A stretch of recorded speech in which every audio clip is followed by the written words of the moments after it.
एक समय की बात है, एक गांव में एक ज्ञानी साधु रहते थे जिनका नाम ऋषि देवेश था।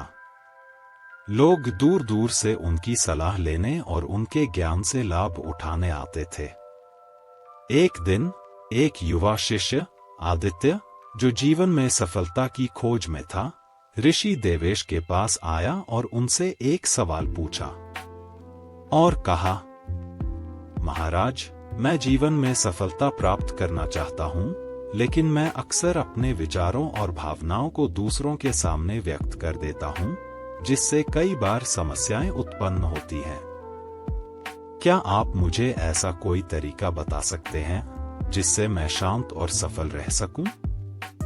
ऋषि देवेश ने मुस्कुराते हुए आदित्य को एक कहानी सुनाई।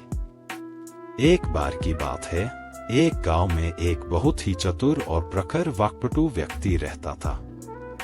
उसे सब लोग उसकी बातें सुनने और सलाह लेने के लिए आते थे, लेकिन उसके लगातार बोलने की आदत के कारण वह अक्सर विवादों और समस्याओं में फंस जाता था। एक दिन गांव में एक साधु बाबा आए जो अपनी चुप्पी और शांति के लिए प्रसिद्ध थे। गांव के लोग उनके पास गए और कहा, हमें अपने मित्र की समस्याओं का समाधान चाहिए। उसकी वाणी के कारण वह हमेशा झगड़ों में उलझा रहता है। क्या आप हमारी मदद कर सकते हैं? साधु बाबा ने सोचा और कहा, मैं तुम्हें एक प्रयोग बताऊंगा। अगले 3 दिनों के लिए तुम्हारे मित्र को केवल सुनना होगा, बोलना नहीं होगा।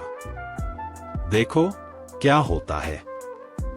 साधु बाबा के निर्देशानुसार उस व्यक्ति ने चुप रहना शुरू किया। पहले दिन तो उसने खुद को मुश्किल से नियंत्रित किया, लेकिन धीरे धीरे उसे समझ में आया कि जब वह नहीं बोलता तो उसकी सुनने की क्षमता और गहरी हो जाती है। लोगों की समस्याओं को समझने और समाधान सुझाने में उसे आसानी होने लगी। दूसरे दिन उसने महसूस किया कि जब वह चुप रहता है तो लोग उसकी बातों को अधिक गंभीरता से लेते हैं और उसके प्रति सम्मान बढ़ता है। तीसरे दिन वह पूरी तरह से शांत और संतुष्ट महसूस करने लगा। उसने देखा कि उसके आसपास के लोग भी अधिक शांति और संतुलन महसूस कर रहे हैं। विवाद और समस्याएं धीरे धीरे कम हो गईं। साधु बाबा ने कहा, देखो, जब तुम बोलने की बजाय सुनने की आदत डालते हो तो तुम बहुत सी चीजें समझ सकते हो। तुम्हारी वाणी की शक्ति बढ़ जाती है और तुम्हारे रिश्ते बेहतर होते हैं।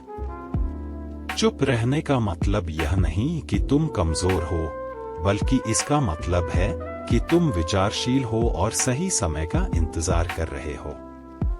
आदित्य ने कहानी सुनकर समझा कि चुप रहना केवल मौन रहने का नाम नहीं है, बल्कि यह एक आंतरिक शांति और समझ का प्रतीक है।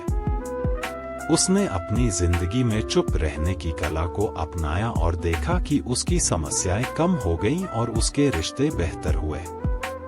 इस प्रकार आदित्य ने जाना कि चुप रहने से उसे न केवल व्यक्तिगत शांति मिली, बल्कि यह उसे अपने लक्ष्य की ओर बढ़ने में भी मददगार साबित हुआ। कहानी यह सिखाती है कि कभी-कभी मौन रहना और सुनना, बोलने और प्रतिक्रिया देने से अधिक प्रभावी हो सकता है।